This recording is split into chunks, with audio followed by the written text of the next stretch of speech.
বিসমিল্লাহির রহমানির রহিম। আমরা আল্লাহর কাছে সাহায্য চাই বিতাড়িত শয়তান থেকে। কেন সাওম কুতিবা করা হল, তাকওয়া, সহজীকরণ ও পূর্ববর্তী বিধানের বিশ্লেষণ, পঞ্চম পর্ব। সাওম রোজা পূর্ববর্তীদের ওপর কঠোরভাবে আরোপিত ছিল, কিন্তু কোরআনের নির্দেশনার ভিত্তিতে আল্লাহ আমাদের জন্য সাওমকে সুবিধাজনক ও সহজতর করেছেন। তার বিশ্লেষণ। প্রশ্ন হল, কিসের ভিত্তিতে আল্লাহ এই সহজীকরণ করলেন? সাওমের শুরুর আহ্বান, ইয়া আইয়ুহাল্লাযীনা আমানু। সূরা বাকারা সাওমের ১৮৩ আয়াতে শুরুই হয়েছে ঈমানদারদের প্রতি সম্বোধন দিয়ে। ঈমানদার কারা? তারা কিসের ওপর ঈমান আনে? সূরা বাকারা ২৮৫ বলে, প্রথমে ঈমান এনেছেন রাসূল, তারপর মুমিনরা ঈমান আনে আল্লাহ, তার ফেরেশতা, কিতাব, রাসূলদের প্রতি। তারা কোনো রাসূলের মধ্যে পার্থক্য করে না। তাদের বৈশিষ্ট্য সামিনা ওয়া আতানা, আমরা শুনলাম এবং মানলাম। অতএব সাওম শুরু হয় ঈমান, আনুগত্য ও আস্থার ভিত্তিতে। কেন কুতিবা বলা হল, ফরজ নয়? সূরা বাকারা ১৮৩ আয়াতে বলা হয়েছে, কুতিবা আলাইকুমুস সিয়ামু। তোমাদের ওপর সাওম কুতিবা করা হল। কুতিবা মানেই ফরজ নয়। যদি ফরজ হতো তাহলে পূর্ববর্তী কঠোর বিধান পরিবর্তনের সুযোগ থাকত না। কিন্তু আল্লাহ পূর্ববর্তীদের সাওমের বিধান পরিবর্তন করেছেন আমাদের সুবিধার জন্য।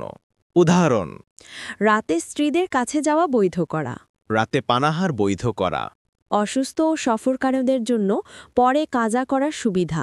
অতিরিক্ত বিধিনিষেধ তুলে দেওয়া। অতএব পরিবর্তনযোগ্য বিধান হওয়ায় শব্দটি এসেছে কুতিবা। কুরআনই বলে কেন সাওম সহজ করা হয়েছে। সূরা বাকারা ২৮৬ আয়াতে মুমিনরা দোয়া করে, হে আমাদের রব, পূর্ববর্তীদের ওপর যে ভার চাপিয়েছ, আমাদের ওপর তা চাপিও না। এই দোয়ার প্রতিফলনই দেখা যায় সাওমের বিধানে পূর্ববর্তী কঠোর বিধানগুলো আমাদের জন্য সহজ করা হয়েছে। কুতিবার উদাহরণ, কিসাসের আয়াত ২:১৭৮। এটিও এসেছে কুতিবা অর্থে। আগে ছিল চোখের বদলে চোখ, প্রাণের বদলে প্রাণ। কঠোর শাস্তি, রক্তপণ, মাফ, ক্ষতিপূরণ। অতএব এটাই কুতিবার বাস্তব প্রভাব। কুতিবা ইজুকল্টু পরিবর্তনযোগ্য বিধান। সাওমের মূল উদ্দেশ্য মুত্তাকি হওয়া। সূরা বাকারা ১৮৩ আয়াতের শেষাংশে সাওমের উদ্দেশ্য আল্লাহ স্পষ্ট বলেছেন, লাআল্লাকুম তাত্তাকুন, যাতে তোমরা মুত্তাকি হতে পারো। মুত্তাকিদের মর্যাদা, তারা আল্লাহর প্রিয়, হাসরের দিনে বিশেষ অতিথি হবে, জান্নাত তাদের দিকে এগিয়ে আসবে। অতএব সাওমের লক্ষ্য শুধু রোজা রাখা নয়, বরং আমানু, ঈমানদার থেকে মুত্তাকির স্তরে পৌঁছানো। নবী জাকারিয়া সাওম ৩ দিন নাকি ৩ রাত? নাস্তিকদের দাবি কোরআনে নাকি বিরোধ আছে, কারণ এক আয়াতে বলা হয়েছে ৩ দিন, অন্য আয়াতে বলা হয়েছে ৩ রাত। এটি সম্পূর্ণ ভুল ব্যাখ্যা। ইয়াওম শুধু দিনের ১২ ঘণ্টা নয়। কোরআনে ইয়াওম মানে পুরো ২৪ ঘণ্টা, দিন প্লাস রাত, অথবা একটি নির্দিষ্ট সময়কাল। দিন বোঝাতে আলাদা শব্দ আছে, সেটা হচ্ছে নাহার। লাইল, লাইল সাধারণত রাত অংশ বোঝায়। সাওমের প্রেক্ষিতে অর্থ রাত পর্যন্ত নীরবতা বজায় রাখা। তাহলে ৩ দিন বনাম ৩ রাত, বিরোধ কোথায়?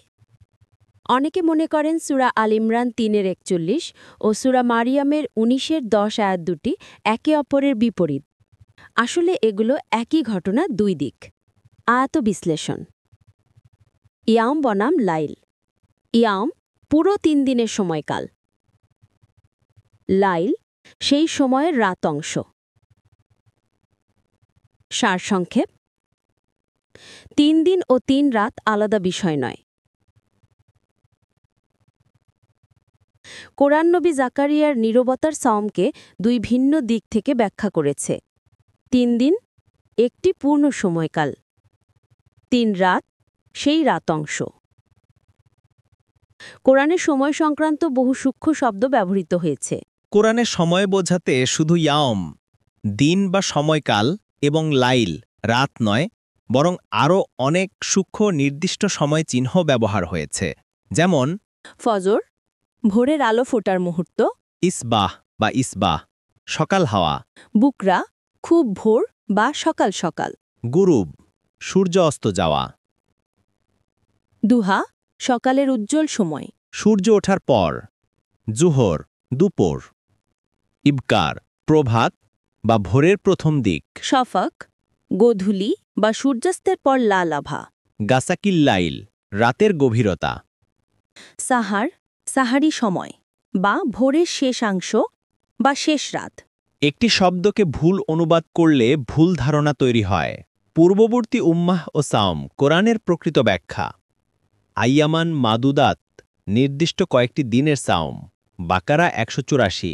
এখানে পূর্ববর্তী উম্মার হিসেবে উল্লেখ নবী জাকারিয়া নীরব সাওম ৩:৪১, ১৯:১০। মারিয়াম নীরব সাওম ১৯:১০। উভয়ের সাওম ছিল ইশারা ছাড়া কথা না বলা। নবী জাকারিয়ার সাওম ছিল ২৪ ঘণ্টার নীরবতা গুণন ৩ দিন। নবী জাকারিয়ার সাওম ছিল পূর্ণ নীরবতা। তিনি শুধুমাত্র দিনের বেলায় নীরব ছিলেন না। পরপর ৩ দিন রাত মিলিয়ে মোট ৭২ ঘণ্টা ৩x২৪ সম্পূর্ণ নীরবতা তিনি পালন করেছিলেন। তিনি কাউকে কিছু বলেননি, শুধু ইশারায় যোগাযোগ করেছিলেন। আল্লাহ আমাদের যে সুবিধাগুলো দিলেন, পূর্ববর্তী লোকেরা আগে রাতে কথা বলতে পারত না, অসুস্থ বা সফরেও সাওম ভাঙতে পারত না। স্ত্রীদের সাথে কথা নিষিদ্ধ ছিল। কিন্তু বর্তমান উম্মতের জন্য আল্লাহ সুবিধা দিলেন। এখন কথা বলা যাবে, খাওয়া দাওয়া করা যাবে, অসুস্থ বা সফরে থাকলে পরে কাজা করা যাবে, রাতে স্ত্রীদের সাথে কথা বলা যাবে। সাওম ভঙ্গ করলে গুনাহ নয়, বিকল্প বিধান আছে। অতএব পূর্ববর্তীর কঠোর বিধান আমাদের উপর চাপানো হয়নি, অর্থাৎ যা পূর্ববর্তীদের ছিল সব চাপ আমাদের উপর রাখেননি। সূরা বাকারা ১৮৭ অনুবাদের ভুল সহবাস। ১৮৭ আয়াতে এসেছে রাফাত তুবাসি রুহুন্না বাসি রুহুন্না। কোরআনে এর অর্থ সাধারণত মুখোমুখি হওয়া, আনন্দময় আলাপ, সুসংবাদ দেয়া, ঘনিষ্ঠ ও প্রফুল্ল যোগাযোগ, কোথাও সরাসরি সহবাস নয়। আয়াতের অর্থ, আগে রাতে স্ত্রীদের কাছে যাওয়া নিষিদ্ধ ছিল, এখন সে নিষেধাজ্ঞা তুলে নেওয়া হয়েছে। ইটেকাফে নিষেধাজ্ঞা ১৮৭ নম্বর আয়াতের দ্বিতীয় অংশ। তোমরা যখন মসজিদে ইতেকাফরত থাকবে তখন স্ত্রীদের মুবাশারা করো না। এখানে মুবাশারা আনন্দময় বা প্রফুল্ল নয়, কারণ ইতেকাফের মূল লক্ষ্য আল্লাহ প্রতি মনোযোগ। সহবাস কেনই ইতেকাফে বৈধ ছিল না? আমাদের সাওম পূর্ববর্তীর তুলনায় সহজ কেন? সূরা বাকারা ১৮৫-১৮৬ আয়াতে বলা হয়েছে, আল্লাহ আমাদের জন্য সাওম সহজ করেছেন, কষ্ট দিতে চাননি। অর্থাৎ পূর্ববর্তীদের জন্য কষ্টকর বিধান ছিল, আল্লাহ আমাদের জন্য অনেক কঠোর নিয়ম ও নিষেধ সরিয়ে দিয়েছেন এবং সাওমকে সহজ করেছেন। সাওমের মাঝে ১৮৬ নম্বর আয়াত কেন? কারণ সাওমে মানুষ একাকিত্ব ও ধ্যানে থাকে। অতএব আল্লাহ বলেন, আমি কাছে আছি, ডাকলে সাড়া দিব। কারণ সাওম পূর্ববর্তী উম্মার উদাহরণ দিয়ে বোঝানো হয়েছে। তাদের সাওম ছিল কঠিন দিনরাত, পূর্ণ নীরবতা। আমাদের উম্মার ওপর অনেক সুবিধা দেওয়া হয়েছে। ইতকফের সময় স্ত্রীদের সাথে কথাও নিষিদ্ধ, এটাই আসল বিধান। ১৮৬ আয়াত সাওমের আধ্যাত্মিক দিকের অংশ। আমাদের সাওম পূর্ববর্তীর তুলনায় সহজ কেন? পূর্ববর্তী উম্মার ওপর ছিল অনেক কঠোর বিধান। সাওমের আয়াতের মাঝখানে হঠাৎ ১৮০ নম্বর আয়াত কেন? ১৮০ নম্বর আয়াত বলছে, আর যখন আমার বান্দারা আমার সম্পর্কে তোমাকে জিজ্ঞাসা করে, আমি অতি নিকট, আমি প্রার্থনাকারীর প্রার্থনার জবাব দেই যখন সে আমাকে আহ্বান করে, যাতে তারা আমার প্রতি সাড়া দেয় এবং সুপথে চলতে পারে। অনেকে প্রশ্ন করেন, সাওমের আয়াতের মাঝে হঠাৎ আল্লাহ কাছে আছেন, এটা কেন?